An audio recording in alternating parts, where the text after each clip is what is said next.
Okay. All right. So let's get started with stress and adrenal fatigue. I don't know if everyone's familiar with stress, but I don't know if you're familiar with adrenal fatigue. Um, I've met all of you, so I don't need to introduce myself again. But I did mention how one of the things that I struggled with 12 years ago was um, digestive health, but the second thing was adrenal fatigue. I thought it was my thyroid because I was having thyroid challenges, but I'm going to go through this with you tonight. And this presentation is pretty fat right now. I just created it recently, so there's a lot of information in this that I'm giving to my coaches until I get it pared down to just bullet points. So I definitely won't miss anything tonight. So your adrenals are small but mighty. They are sitting on top of your kidneys. They regulate stress management and they affect your whole body's endocrine system. So they're the second line of defense for stress. Your brain is the first line of defense. And we have daily stressors in our life that are coming at us all the time. Some of them we can't help, like temperature extremes and things, and some we can help. So we're going to go through that. But nearly 80% of people regularly experience physical symptoms caused by stress. So your adrenal glands affect your reproduction, your appetite, your blood sugar control, stress management, your growth, and your digestion. It regulates salt for proper hydration, sugar to give you energy to respond to threats, so you can jump into action. Stress, your sex hormones, stress affects them. The production of them, which can also affect your menstruation, fertility, and your metabolism. It affects DHEA, which is a hormone that's known for its anti-aging properties that improves heart disease, dementia, cancer, osteoporosis, immune deficiency, and it helps control weight by influencing fat cells to stay small. And DHA balances with cortisol like a seesaw. And you've probably heard of cortisol. We tend to hear about cortisol, but I don't know that everyone understands how cortisol works, because I think a lot of people think that cortisol is the enemy, and we actually need healthy levels of cortisol. So it's the stress hormone that's secreted by the adrenals, and it has helpful effects short term. So when we need that fight or flight, if a bear is chasing us and we need that adrenaline, right, then that is when the cortisol kicks in. That's what gives us that super strength to power through stressful situations. So what happens is oxygen levels rise, so does your blood pressure, right? So that allows more blood flow to the brain and muscles for the additional energy that you're going to need. But in order for your body to do that, our body is such a machine. So it has to constrict something else because it's doing multiple things at once. So blood vessels are constricted to the less essential organs that you don't need. So your gastrointestinal tract, your digestion is shut down under stress. So like we talked about during the digestive health seminar, that, you know, we need our digestion to be working for us all the time. When your body's under stress, it's totally shut down. So when we say, you know, I used to say, yeah, I have a lot of stress in my life, but I manage it, you know, I'm a multitasker and I manage it well, right? So, but it affects your kidneys, your skin. Chronic stress and elevated cortisol can have damaging long-term effects. We're not meant to be in that high stress mode all the time, but we tend to live there more and more these days with everything that we have going on. So it eventually leads to exhaustion and harmful health effects, even heart attacks. So elevated cortisol levels include decreased inflammation. Now, we might think that's a good thing, but if it's decreasing our inflammation, our body takes that as a signal, a warning signal. So it starts producing pro-inflammatory cytokines. You've heard of like cytokine storms, like even during this virus, right? When your immune system starts attacking your body. So that's to counter the inflammation suppressing effects. And this can lead to autoimmune diseases like Crohn's, rheumatoid arthritis, increased blood sugar, which encourages your body to create and store sugar in your liver, which can lead to diabetes and fatty liver. Have you noticed some people, they used to think of fatty liver disease as alcoholics because there's a lot of sugar in alcohol, but now they call it non-alcoholic fatty liver disease. And this has to do with stress. Decrease muscle and protein levels. So it inhibits the production of protein and stimulates the breakdown of muscle, which can mean reduced energy. So, you know, some people are going to the gym and they feel like they're on a hamster wheel because they keep working out hard, but they're not building muscle. Your body fat's not going down, right? So you might be in this cycle of elevated cortisol. Decreased immune response, suppressed immune system, and it leaves you more susceptible to flus and viruses. Some people, I'll sit with clients and they say, it doesn't matter what's going around, I get it. You know, some of my teachers, actually, I work with a lot of teachers and they're under so much stress all the time that they get every single virus that's going around the school, right? So chronic stress leads to low cortisol levels, adrenal fatigue, because of cortisol resistance. So I just want to talk about resistance for a second, okay? Because you want your hormones to be sensitive, okay? So think about if you have kids when they say, mommy, mommy, mommy, mommy, mommy, mommy, right? And you don't hear them anymore, right? That's what resistance is, okay? So it's hitting you, but you're not hearing it. Your body is not hearing it or responding because it doesn't hear it anymore because it's just hitting it so much, right? So excess cortisol can cause difficulty sleeping. We call this tired but wired, okay? So you feel exhausted at the end of the night, but you're still wired and you can't go to sleep, right? Immune suppression, poor wound healing, weakened muscles and bones, bone loss, low bone density, osteopenia, decreased cognitive functioning, memory loss, yeast overgrowth, candida, stomach ulcers, depression and or anxiety, visceral fat via insulin resistance. There's our resistance again. When your body becomes resistant to insulin because the blood sugar is coming all the time.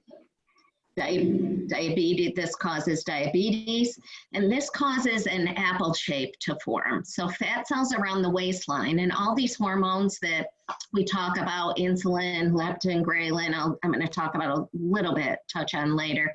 But cortisol, they're all found around the midsection belly fat. So we used to say that fat is not metabolically active, but as we get more and more fat cells around the midsection, these hormones are screaming at us. So super stressed people are going to have an extremely hard time losing weight, no matter how much they exercise, because like I said, that hamster wheel starts happening. So at this point, it goes way beyond calories in and calories out. We have to start paying attention to the root cause of the problem. So if your adrenals are maxed out on producing cortisol and it runs out of cortisol, your body is going to make more. So it starts stealing pregnenolone and progesterone, which progesterone is your feel-good hormone, to make more cortisol, which leads to lower sex hormone production. If cortisol makes it to the cell receptor first, progesterone isn't allowed to even enter the cell. So this can all lead to estrogen dominance.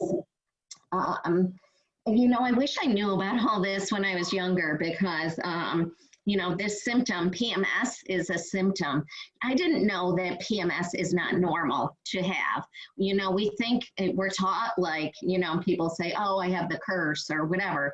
If people have a hard time every month with their menstrual cycles, with irritability, breast pain, acne, headaches, these PMS symptoms are a cause of cortisol imbalances and can be from estrogen dominance. So a more accurate term for adrenal burnout is HPA axis dysfunction.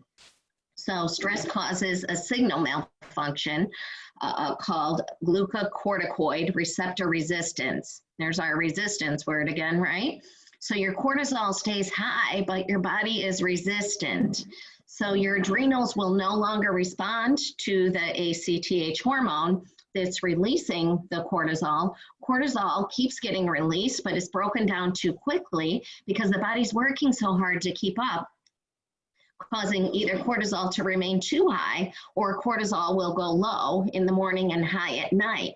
Now, we want our cortisol, when we first wake up in the morning, we want to feel refreshed. So if you aren't feeling refreshed after a good night's sleep, then your cortisol is probably low. When your cortisol is supposed to be high in the morning, you're supposed to have a lot of energy in the morning, your cortisol levels go down slowly during the day until at night you start feeling tired, right?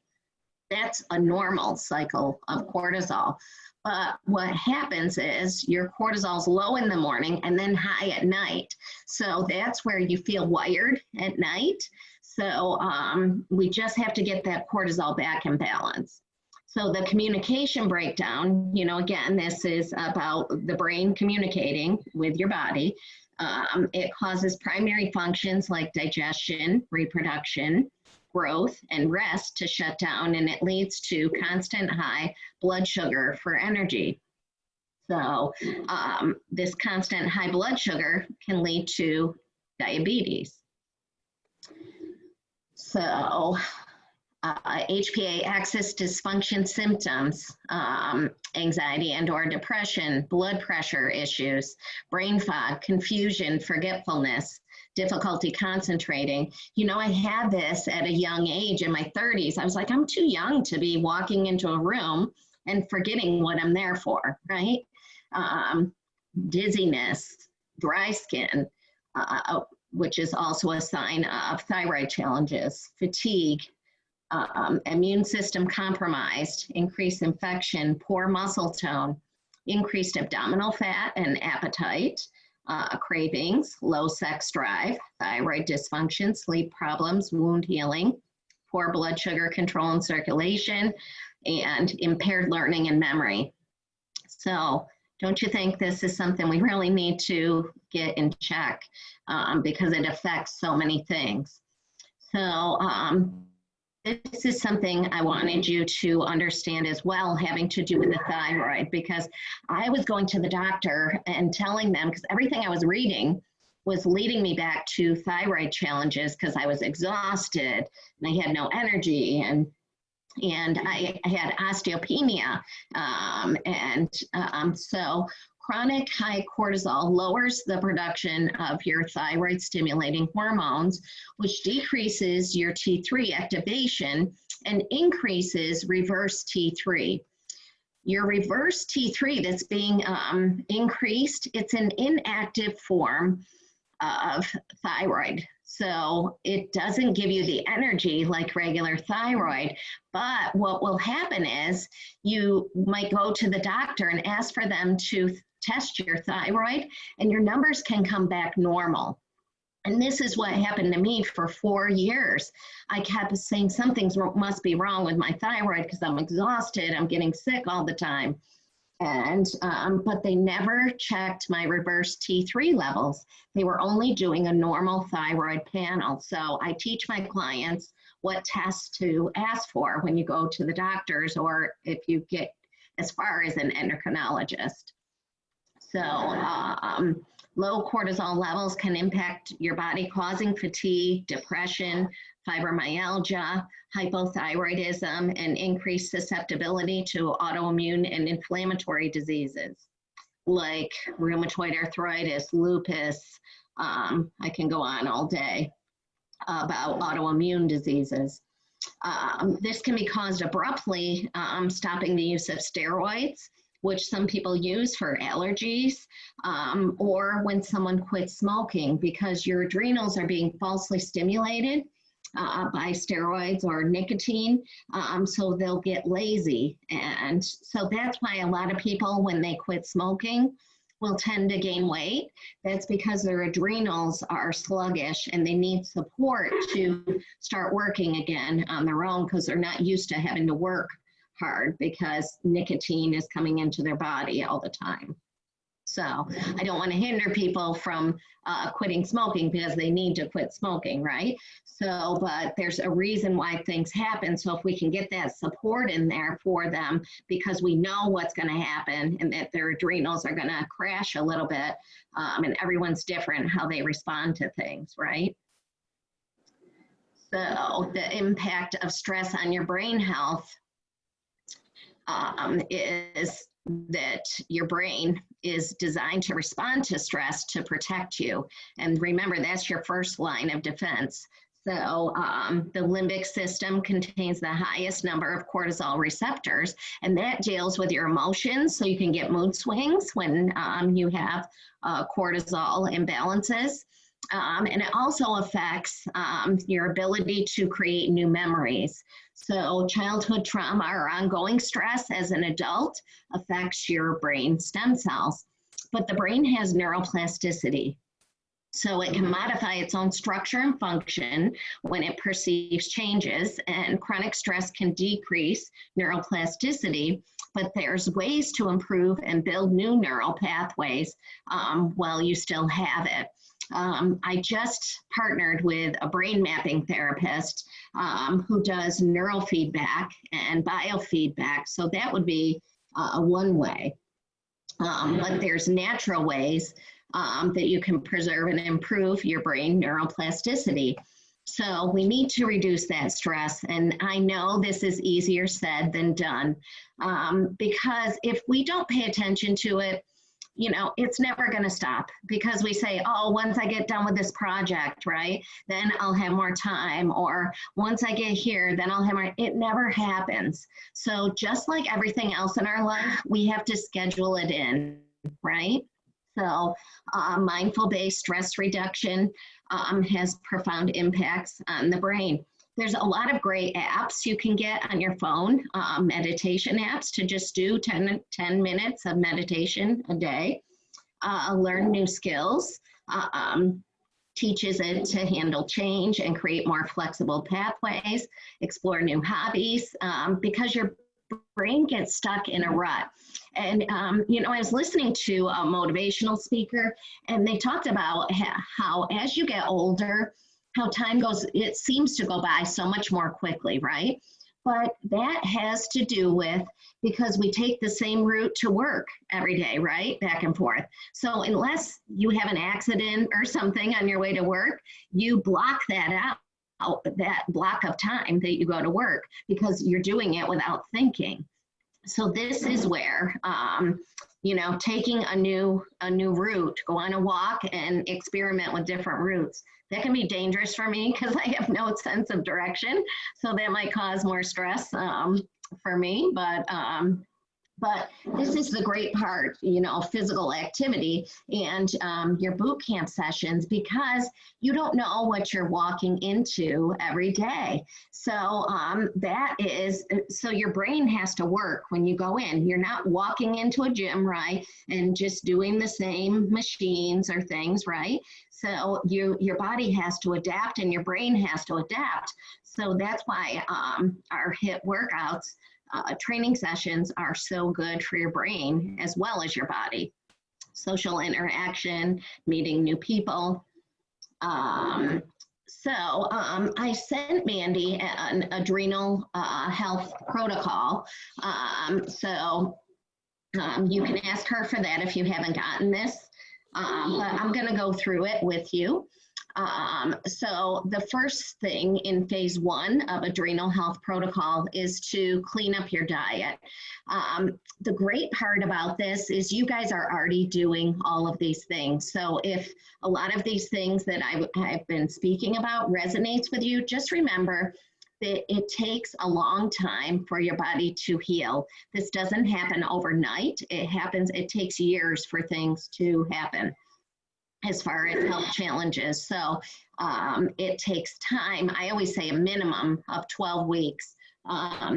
And that's what our TLS programs, our transition lifestyle system programs are 12 weeks. So clean up your diet, avoid foods that stress your body, processed foods, pesticides, toxins, which means as much as possible, try to buy organic fruits and vegetables, especially ones that you're eating the skin of. Added sugars, gluten, antibiotics, and hormones. Those antibiotics and hormones are found in regular meats. So again, if you can buy organic meats, I know they cost more, but they really are fueling your body in a better way and they're more nutrient dense.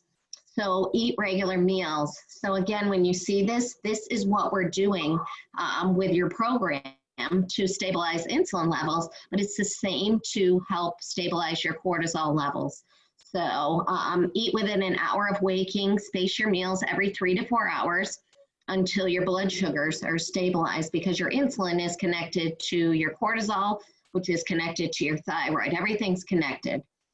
Avoid eating between dinner and breakfast. So try not to eat those after dinner snacks, because you want your food to be fully digested. So when you sleep, your body can repair and rebuild itself.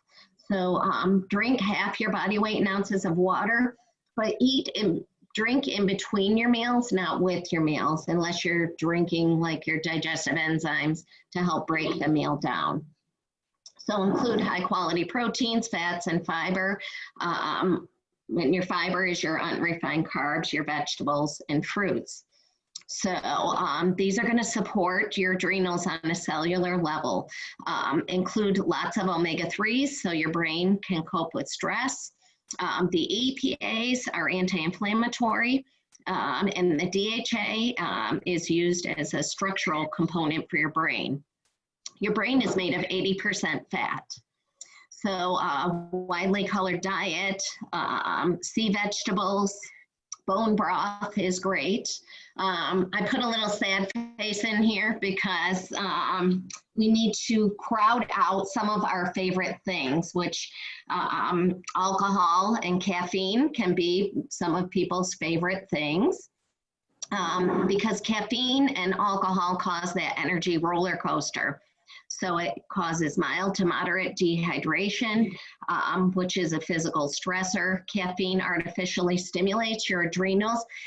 But here's the thing, this is what most people go toward. When your energy starts getting lower and lower, we tend to overconsume stimulant, energy, and caffeine.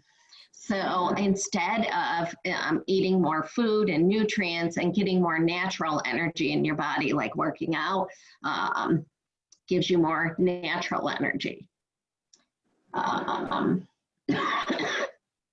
Strategy. So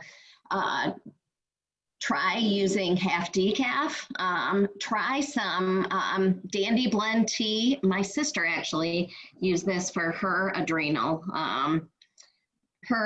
challenges, and I tried it, and that is really good. I'm actually going to look that up online and go back to that. But try herbal teas. Alcohol inhibits immune system function, raises blood sugar, and impairs liver function. Wine and beer are high in histamines. So histamine stimulates adrenals to produce more cortisol and can further exacerbate adrenal dysfunction and be detrimental to your health. And I think I spoke to someone about histamine challenges that they were having. So let's see. Phase 2, so you're going to take a pause. So when your tasks pile up, it's tempting to take on everything. I know everyone's a different personality, but most of my clients who struggle from adrenal fatigue are those go, go, go, go, go, right? And so, stop, take a breath, hit the pause, and create clear boundaries and priorities. A lot of people, I used to do this when at work, when I worked for someone else. I do it when I work for myself.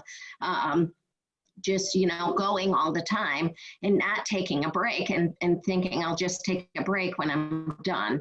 So pause before you say yes to things, and before you take on tasks or commitments. One thing that I do is I let my phone go to voicemail because I want to actually hear what the person wants, because I was the kind of person who was would say yes to everything, and so I didn't have a lot of boundaries. So if you have a challenge with that, you might want to let your phone go to voicemail and give yourself time to think before you respond, right? And before you take things on, ask yourself, does this recharge your batteries or deplete them? Ask people for help. A lot of us are perfectionists too, so no one can do it like me, right? So we're doing everything instead of letting other people help us. Other people want to help us. If we're only being the givers, because we want to be the givers, right? We aren't allowing other people to give to us. So I had to stop and look at that as that I wasn't allowing people to love me. I just wanted to love, love, love them. And I didn't allow people to love me back because I didn't allow people to give to me. So add relaxing restorative activities like, get a massage. That would be a great one. One thing they recommend is taking your shoes off and just putting your feet in the dirt has this grounding effect. Release the illusion of control. We really aren't in control. Recharge your battery and, take time off. Take a Sunday and just read a book, right? And think about what your energy suckers are, because they're running like apps on a phone in the background. So take stress and adrenal supporting supplements. So I'm going to walk through some of these. And actually, some of these you guys are already taking. The one thing we didn't talk about during digestive health were adaptogenic herbs. And what adaptogenic herbs do, if someone's taking a medication, like say anxiety medication, that's going to bring them down. If they're taking depression medication, it brings them up. What adaptogenic herbs do is they bring your body back in balance. So whether stress heightens you or lowers your mood, it's going to bring your body back in balance so you can respond in a better way to the stress that's coming at you. You can make better decisions and not react. So it helps promote healthy cortisol levels. It helps maintain healthy levels of serotonin and dopamine, enhance and stabilize mood and emotional responses, reduce stress placed on the adrenals, and helps to support normal hypothalamic pituitary adrenal functions. Now this says take 2 capsules daily. I have people take this after breakfast because I ask them, when does your stress start? And it's usually after breakfast. But you can take up to 6 capsules daily if you have a very, very stressful day, or if in the afternoon you start getting like you don't know which way you're going, you can take 2 more and it will just bring your body back in balance. That's the way that I put it to people. I'm not going to go through all the ingredients, but what I want you to know is that our company is a product brokerage company. They're not a manufacturer. All they do is study double-blind placebo studies. Whenever you see that trademark, that R there, that is a patented trademark ingredient. You probably heard of a lot of these that people take to manage stress, but they put synergistic blends together of these adaptogenic herbs, because remember all of the signs and symptoms that we talked about that stress causes. So managing adrenal stress, calming, promoting normal levels of your neurotransmitters, production of thyroid hormones, relaxation effects, memory and mood enhancement, relaxation and helps to improve mood, promotes normal regulation of the endocrine system's response to stressors. So because we can't just remove stress, rip it out of our life, we'd like to, but sometimes we can't help that we have stressful jobs or things like that, or we're in a stressful time in our life. So we want to support our organs and hormones so we can get through our stress, and then we need to deal with better ways of dealing with stress. So the second one is activated Bs, which I know a lot of you are also taking the activated B complex because they deal with neurotransmitters in the brain. It's critical for detoxification and hormone functions, and ours are in the activated methylated form. The third thing is the Prime Longevity. That's the one I use because it has huperzine A in it to improve memory and protect nerve cells. It's also been clinically proven to slow cognitive decline associated with Alzheimer's. But the main ingredient in this is instantized branched chain amino acids.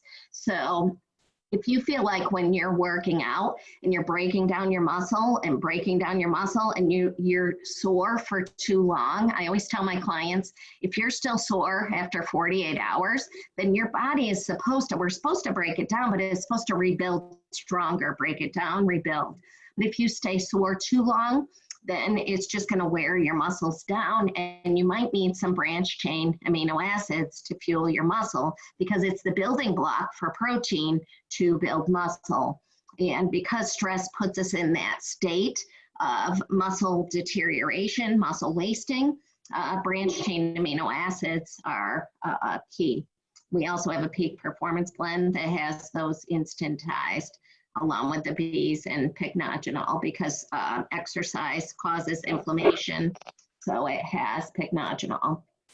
Core, I know a lot of you guys are already taking the core. You might not know why it's working, but it helps promote leptin sensitivity, satiety, but not like a diet pill would cause satiety.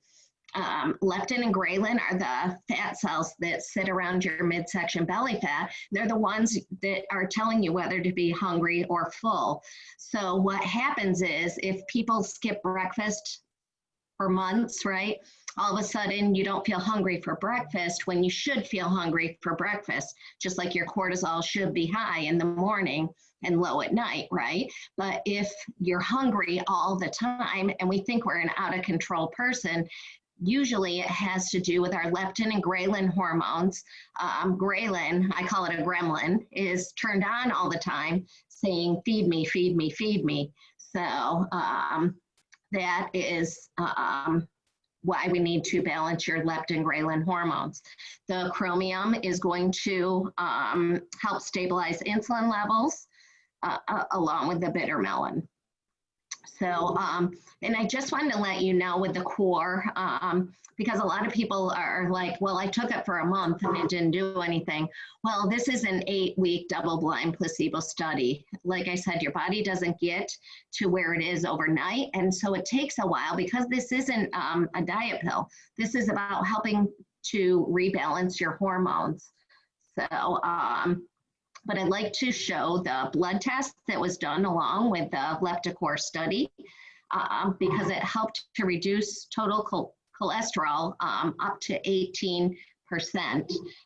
My medical doctor that I'm partners with was so excited when she saw this because she knows how statin drugs cause heart attacks. So if she can put someone on this core and help lower their cholesterol, because stress heightens, raises your cholesterol levels, lowers fasting blood glucose, and it will help to raise your good cholesterol, and then helps to lower C-reactive protein levels, which is your inflammation marker.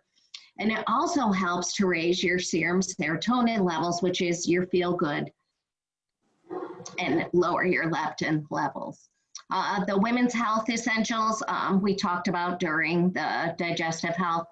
So I just go toward these because it has the calcium, magnesium, Bs, a full dose of vitamin D, which most people are low in vitamin D, non-constipating iron, hyaluronic acid, which helps your joints, vitamin C, OPC to lower inflammation, and zinc, which helps with your immune system.